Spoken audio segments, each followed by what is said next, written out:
Aku telah menetapkan syarat bagi mataku. Masakan aku memperhatikan anak dara? Karena bagian apakah yang ditentukan Allah dari atas?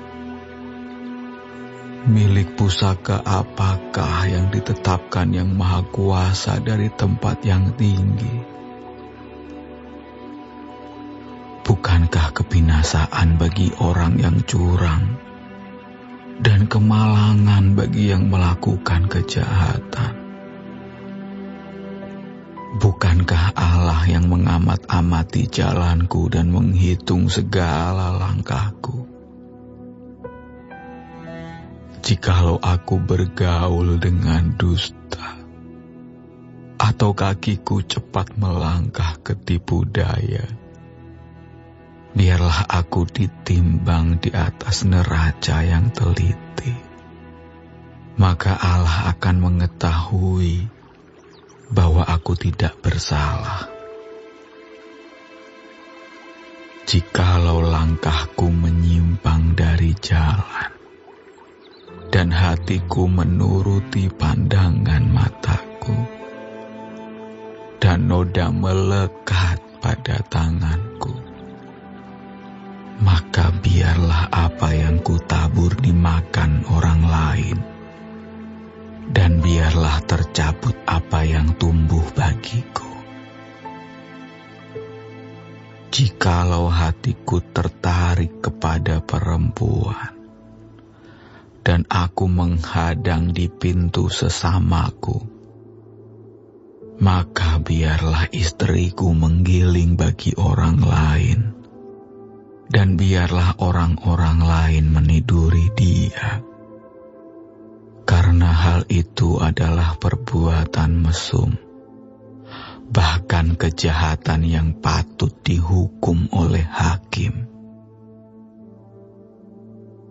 Sesungguhnya, itulah api yang memakan habis dan menghanguskan seluruh hasilku.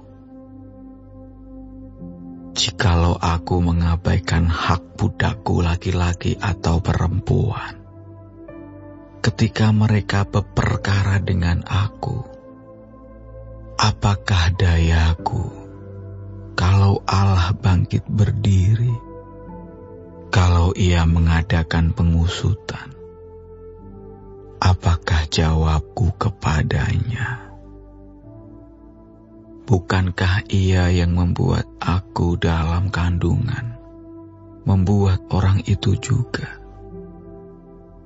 Bukankah satu juga yang membentuk kami dalam rahim? Jikalau aku pernah menolak keinginan orang-orang kecil, menyebabkan mata seorang janda menjadi pudar, atau memakan makananku seorang diri, sedang anak yatim tidak turut memakannya, malah sejak mudanya aku membesarkan dia seperti seorang ayah, dan sejak kandungan ibunya aku membimbing dia. Jikalau aku melihat orang mati karena tidak ada pakaian, atau orang miskin yang tidak mempunyai selimut, dan pinggangnya tidak meminta berkat bagiku, dan tidak dipanaskannya tubuhnya dengan kulit bulu dombaku, jikalau aku mengangkat tanganku melawan anak yatim, karena di pintu gerbang aku melihat ada yang membantu aku, maka biarlah tulang belikatku lepas dari bahuku, dan lenganku dipatahkan dari persendiannya. Karena celaka yang daripada Allah menakutkan aku, dan aku tidak berdaya terhadap keluhurannya.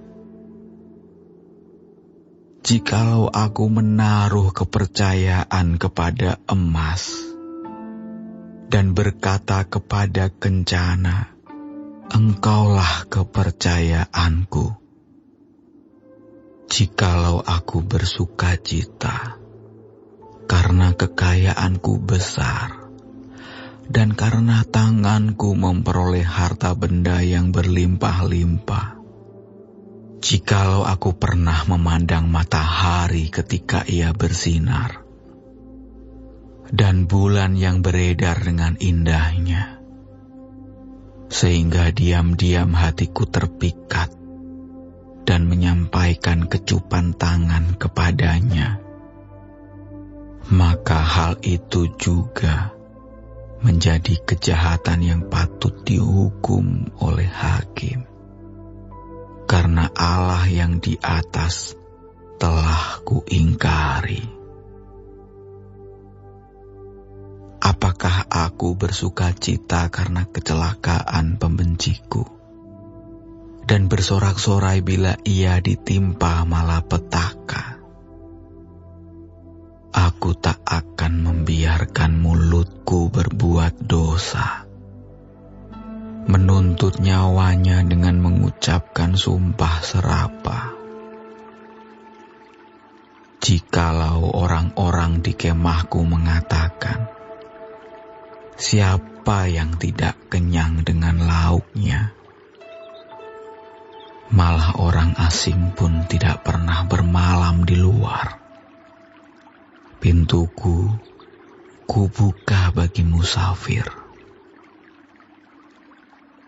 Jikalau aku menutupi pelanggaranku seperti manusia, dengan menyembunyikan kesalahanku dalam hatiku, karena aku takuti khalayak ramai dan penghinaan kaum keluarga mengagetkan aku, sehingga aku berdiam diri dan tidak keluar dari pintu.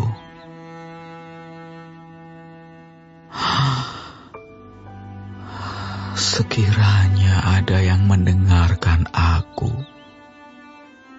inilah tanda tanganku. Hendaklah Yang Maha Kuasa menjawab aku.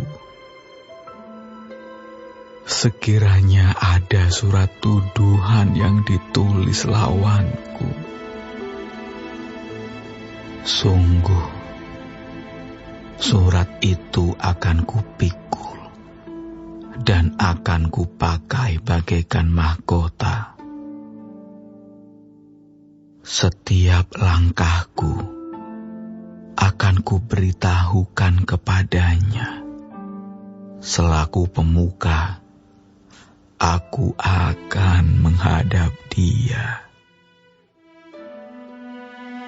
Jikalau ladangku berteriak karena aku, dan alur bajaknya menangis bersama-sama, jikalau aku memakan habis hasilnya dengan tidak membayar, dan menyusahkan pemilik-pemiliknya, maka biarlah bukan gandum yang tumbuh, tetapi onak, dan bukan jelai, tetapi lalang. Sekianlah kata-kata Ayub.